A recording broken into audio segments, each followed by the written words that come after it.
descomplicada geral na ginecomastia, começando pelo seguinte, pela definição, né? O que é ginecomastia? Então, a ginecomastia é uma hiperplasia do tecido mamário, né? Então, é um aumento da glândula mamária. Primeira coisa, você precisa diferenciar ginecomastia de lipomastia. Existe uma confusão muito grande com essas duas coisas. Ginecomastia é quando tem aumento do tecido mamário, mas quando a gente tem acúmulo de gordura ali na região torácica anterior, né? Muitas vezes a gente pode ter um aspecto que lembra muito a ginecomastia. E aí a gente chama isso de lipomastia. Como é que você faz para diferenciar ginecomastia de lipomastia? Olha, só examinando. Então, só de olhar, você pode achar que é ginecomastia e você pode não ter condições de distinguir. Então, para distinguir a ginecomastia da lipomastia, né, você vai precisar palpar ali a região, né, das mamas do paciente bilateralmente. E aí, se você verifica que só tem tecido adiposo, só tem gordura, mas o tecido mamário é pequenininho, então isso não é ginecomastia, isso é só lipomastia. Então essa já é uma primeira dica super importante para você na sua atuação prática. Mas muito bem, vamos continuar então. Agora que você, né, a gente já definiu a ginecomastia, então vamos pensar em que situações o indivíduo do sexo masculino pode apresentar crescimento mamário. Condições fisiológicas para a ginecomastia. Então, a gente tem a chamada ginecomastia neonatal, que seria nos bebês, né? Eles podem apresentar, sim, uma ginecomastia que costuma durar algumas semanas, e é uma condição relacionada aos estrogênios maternos, né? Uma certa passagem de estrogênios maternos. Mas isso é transitório, porque logo esses estrogênios vão ser clareados e aí a ginecomastia desaparece. Uma outra situação que também é considerada fisiológica é a chamada ginecomastia senil. Então, pacientes idosos, eles têm uma prevalência significativa de ginecomastia que está associada a diminuição dos níveis circulantes de testosterona, a uma maior conversão de testosterona em estradiol nos tecidos periféricos, é multifatorial. Mas o fato é que homens idosos, especialmente pós os 70 anos, costumam apresentar ginecomastia e a gente considera como ginecomastia fisiológica. E a terceira possibilidade de ginecomastia fisiológica é a chamada ginecomastia puberal. Então, meninos, né, na adolescência, em geral, isso vai acontecer entre os 13 e 14 anos de idade, eles vão apresentar ginecomastia. E essa ginecomastia, em qualquer das situações, tá? Em qualquer das situações, a ginecomastia ela pode ser unilateral, ela pode ser bilateral, ela pode ser assimétrica, né? Ela pode ser mais importante de um lado do que do outro. No contexto da puberdade, essa ginecomastia, ela costuma regredir, né? Ela regride espontaneamente em um período que vai até 3 anos. Então, em geral, nesse prazo, a ginecomastia puberal ela vai regredir. Além dessas causas fisiológicas, a gente tem as causas patológicas para a ginecomastia. Olha só, eu preciso te explicar uma coisa que se você entende isso, fica mais fácil você entender todo o raciocínio e como que a gente investiga, né, a ginecomastia e tudo mais. Olha só. Bom, tanto no homem quanto na mulher, testosterona e distradiol. Qual que é a situação, né?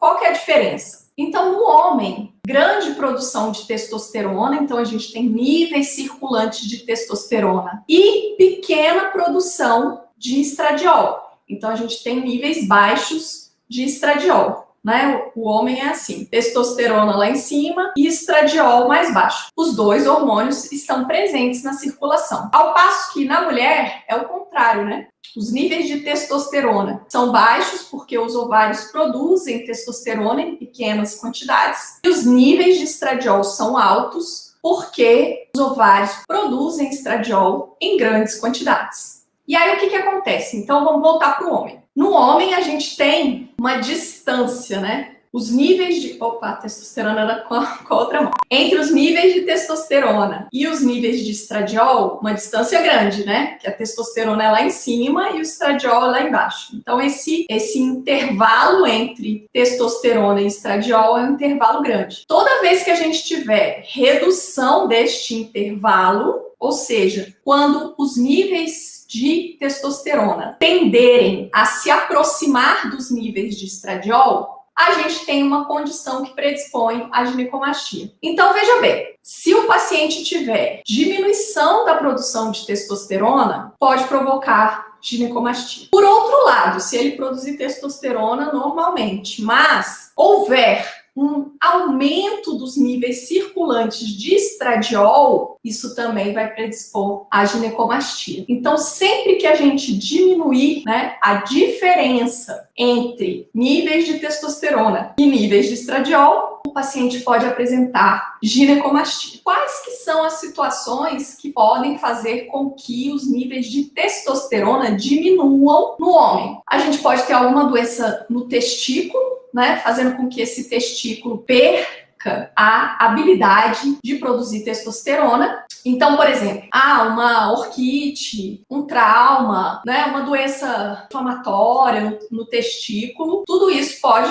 diminuir a produção de testosterona e aí o paciente pode apresentar ginecomastia. Doenças congênitas também, né? Por exemplo, um exemplo muito importante que eu tenho que te apresentar é esse. Síndrome de Klinefelter, que é aquela anomalia cromossômica, né? Aquela aneuploidia, em que o indivíduo tem um cariótipo 47XXY, né? Que é a forma mais comum ali da síndrome de Klinefelter. O que acontece? Por esse defeito genético, o paciente vai apresentar uma atrofia testicular que vai acontecer durante o período de desenvolvimento puberal. A síndrome de Klinefelter é uma causa importante de ginecomastia e muitas vezes é a ginecomastia que vai ser a queixa que vai levar o paciente a atendimento médico e no final das contas ele vai ter um diagnóstico de síndrome de Klinefelter. Mas além dos defeitos no próprio testículo, a gente também pode ter um defeito na hipófise, né, com que a produção de FSH e LH sejam insuficientes, né, a produção das gonadotrofinas, e com isso o paciente também vai ter diminuição da produção de testosterona, né, já que o testículo não recebe estímulo, ele não trabalha, ele diminui a produção de testosterona e aí o paciente pode ter ginecomastia também. Então, várias doenças hipofisárias, né, podem levar a uma deficiência na produção de FSH e LH, principalmente de LH, né, no caso. E a mais comum, né, a mais frequente é o prolactinoma, e aí níveis elevados de prolactina vão inibir as gonadotrofinas e todo o processo em consequência. Mas outras doenças hipofisárias também, né, podem provocar isso. Mas a primeira que a gente pensa, que a gente lembra, é o prolactinoma. Essas são as possibilidades para deficiência de testosterona, né? Para diminuição dos níveis circulantes de testosterona. Mas a gente também tem a possibilidade de aumento dos níveis circulantes de estradiol. Quando que isso pode acontecer? Pode ser um tumor, né? Um tumor testicular ou um tumor adrenal produtor, né, de estradiol. Ou então pode ser também um tumor secretor de HCG, né? Que também pode provocar, e também algumas doenças crônicas, né? Então, especialmente, né, a cirrose hepática e a insuficiência renal podem levar a uma maior aromatização, androgênios e estrogênios. Também podem levar essas duas doenças crônicas, né? Diminuição da produção de testosterona e contribuindo, então, de uma forma multifatorial para o surgimento de ginecomastia. A gente também tem uma outra possibilidade, e essa é muito importante. Se a gente esquece dela, a gente come bola. O uso de medicamentos ou o uso de substâncias, né? Os antiandrogênicos, eles podem provocar ginecomastia, inclusive eles são a causa mais frequente medicamentosa, né, de ginecomastia. Então, a espironolactona,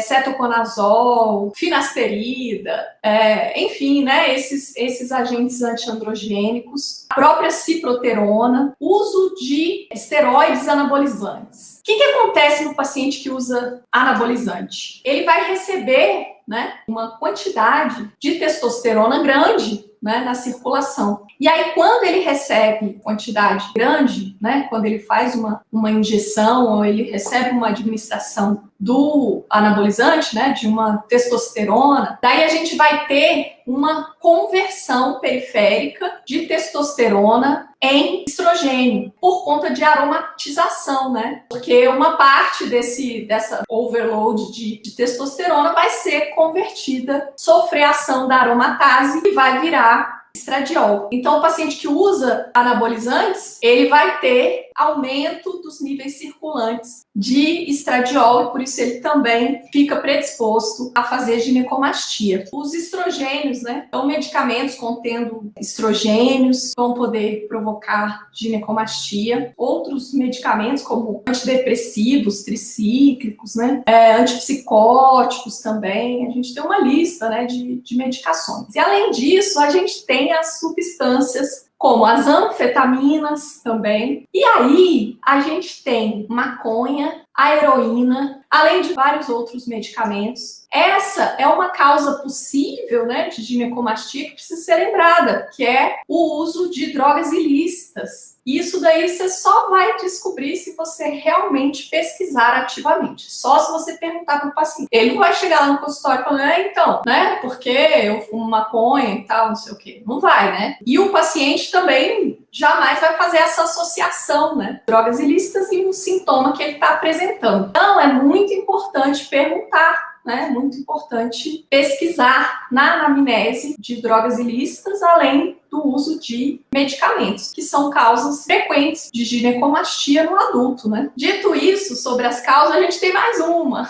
que é a ginecomastia idiopática. Essa é a mais, assim, frustrante das causas, né? É quando você investiga tudo, não acha nada, mas o paciente tem ginecomastia. Aí a gente chama de idiopática, a gente não sabe por quê. Enfim, ela existe também e é uma causa... Esse diagnóstico vai ser de exclusão, né? Então, depois de você excluir todas as possibilidades de causa e o paciente tem ginecomastia, aí você vai dar o nome de ginecomastia idiopática. Muito bem, então eu te contei quais que são as possibilidades, porque uma vez que você sabe as possibilidades, olha só como que vai ficar mais fácil você entender como que você investiga. A gente vai seguindo um caminho e vai construindo um raciocínio na sua cabeça. Imagina que se eu tivesse chegado aqui, né, e falado, então, seja bem-vindo a um novo episódio do podcast, aí eu falasse assim, então, o paciente chega com ginecomastia, e agora? O que fazer? E aí eu fosse falando pra você, ó, primeiro você faz isso, depois você faz aquilo, depois você faz aquilo outro. Tipo assim, não teria razão de eu estar aqui, né? O objetivo é que você realmente entenda, né, o que você vai precisar fazer, porque daí isso vai ficar na sua memória. Então, olha, agora que você já sabe das possibilidades, né, você já conhece o universo, agora sim, agora eu vou te falar o que você deve fazer. Na consulta, né, no exame clínico, incluindo a anamnese e o exame físico, você já sabe das possibilidades, você já começa, né? Lá na anamnese, você já vai perguntar sobre o uso de medicações, perguntar sobre o uso de drogas ilícitas. De acordo com o contexto, se é um paciente adolescente, ou se é um adulto, se é um indivíduo idoso, você já vai pensando nas possibilidades de diagnóstico, né? Se é um adolescente, logo de cara você vai pensar em ginecomastia puberal, né? Se o paciente tiver manifestações, uma ginecomastia de surgimento muito rápido, com sintomas de dor, de desconforto, um crescimento rápido, você já vai começar a suspeitar, poxa vida, isso aqui pode ser um tumor, né? Pode ser uma malignidade, que é uma evolução muito rápida, né? Já te faz pensar em determinadas possibilidades. E aí, no exame físico, o exame físico também vai te trazer umas pistas. Por exemplo, você vai poder distinguir a lipomastia da ginecomastia. Fazendo a palpação, você vai verificar se o tecido mamário está hiperplaciado ou não, né? Algumas outras coisas. Por exemplo, se tiver galactorreia, se sai leite, né? A expressão da mama, então, durante o exame físico, isso vai te remeter ao prolactinoma. Olha, ginecomastia com galactorreia, praticamente certo prolactinoma, né? Do prolactinoma ser a causa. O paciente chega com ginecomastia, com queixa de ginecomastia. Você vai examinar, aí você vê que ele realmente tem ginecomastia. Então, você vai precisar clínico da genitália externa. Por quê? Porque daí você já está pensando, poxa vida, então eu estou pensando que esse paciente ele pode ter ginecomastia, aparece quando a testosterona diminui ou o estradiol aumenta no homem, certo? Você vai precisar investigar a possibilidade de hipogonadismo, né? Que são as situações em que a testosterona diminui. Então, você vai precisar do exame físico da genitália. Porque se você vai fazer o exame físico do paciente, e esse paciente, ele tem um biotipo, assim, de um paciente alto, né? Tipo um biotipo eunucoide, que a gente chama, né? Vai examinar a genitália e ele tem os testículos pequenos e endurecidos, você já vai pensar na possibilidade de síndrome de Klinefelter. O exame físico vai te dando informações relevantes. Dependendo da circunstância ali, né, das respostas às suas perguntas na anamnese, dependendo do exame físico do paciente, às vezes você já pode ter um diagnóstico estabelecido, ter uma suspeita clínica importante. Isso acontecer, igual, por exemplo, se você pensar, não, isso aqui tá com um cara de Klinefelter. Além de você pedir os exames hormonais, que, né, a gente vai pedir alguns exames básicos, você já pode até pensar em pedir um cariótipo também. Então, assim, dependendo, né? Ah, não, você vai examinar o paciente e ele tem sinais clínicos clássicos para hipertireoidismo. Hipertireoidismo também é uma causa de ginecomastia. Você vai incluir, né, nos seus exames a dosagem do TSH, do T4. Aquilo que você obtém no seu exame clínico vai te nortear, né,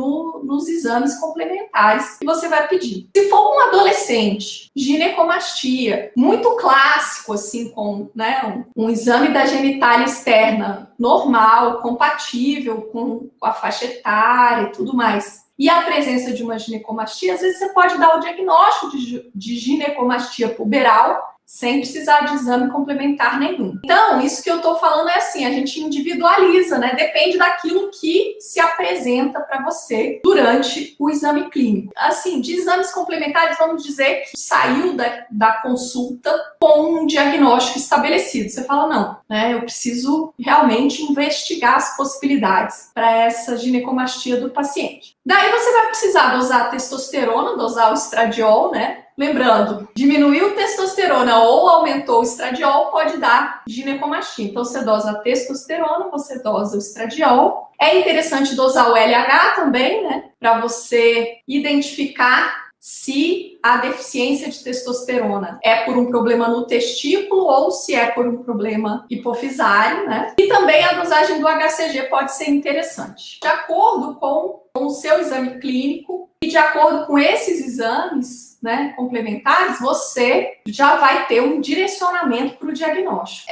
Testosterona baixa com LH alto, você está pensando em doenças no testículo, né? E às vezes algumas pistas do exame clínico já te confirmam o diagnóstico. Um ultrassom testicular vai ser um exame importante, né, para você identificar a alteração testicular envolvida. Por outro lado, um paciente com testosterona baixa e o LH baixo, ou dentro do intervalo normal, aí você já vai pensar, poxa, isso deve ser um prolactinoma. Então você vai precisar dosar a prolactina. Se os níveis de estradiol estão elevados, aí você vai precisar pesquisar a possibilidade de tumores, né? Tumor testicular ou tumor adrenal. Então, assim, na dependência da sua avaliação inicial e do resultado dos exames complementares dessas dosagens hormonais básicas aí de uma investigação inicial, aí você vai direcionar para que você possa chegar ao diagnóstico final. Como é que você trata a ginecomastia? Então, veja, você só vai ter uma clareza sobre o tratamento quando você tiver um diagnóstico. A ginecomastia,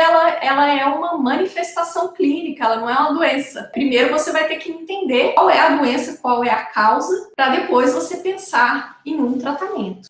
Então, os tratamentos, eles vão variar de acordo com as causas. Então, se a ginecomastia, ela é o resultado do uso de algum medicamento ou de alguma substância, o tratamento vai ser a suspensão dessa droga. O que se espera é que em um período de 1 mês já esteja havendo regressão, tanto dos sintomas, né, porque às vezes o paciente tem desconforto, dor, do volume, né, do tecido mamário. Então, a tendência é haver uma regressão. Às vezes, se o uso desse medicamento, dessa droga, dessa substância, já é um uso mais crônico, algumas vezes esse tecido mamário ele já tem muita fibrose.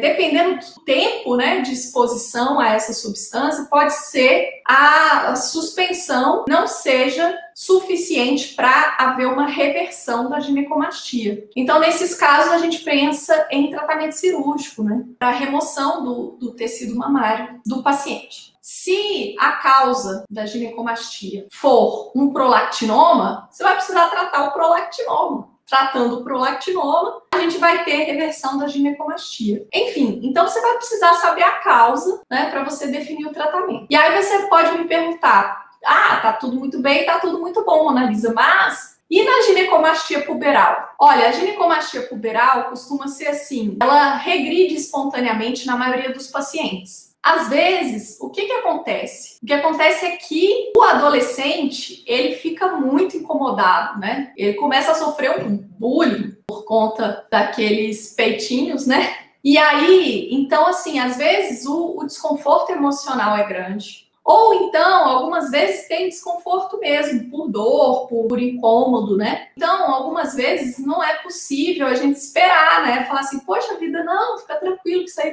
vai melhorar, né? Em um prazo daqui para 3 anos, essa ginecomastia vai regredir. Esse tempo, né, é proibitivo. Tipo, não dá para esperar tudo isso. A gente pode lançar mão de um tratamento, né? O modulador seletivo do receptor estrogênico, né, com o SERM, né? O mais usado é o tamoxifeno, né, que pode ser usado alguns meses, em geral, tem uma boa resposta, né? E aí, assim, o paciente usa por alguns meses, teve boa resposta, você pode suspender, e aí meio que o tamoxifeno acaba acelerando esse processo, né, da regressão da ginecomastia, e mesmo você suspendendo, o paciente não apresenta mais ginecomastia. Isso é variável de paciente para paciente, né? Mas esse tratamento pode ser feito.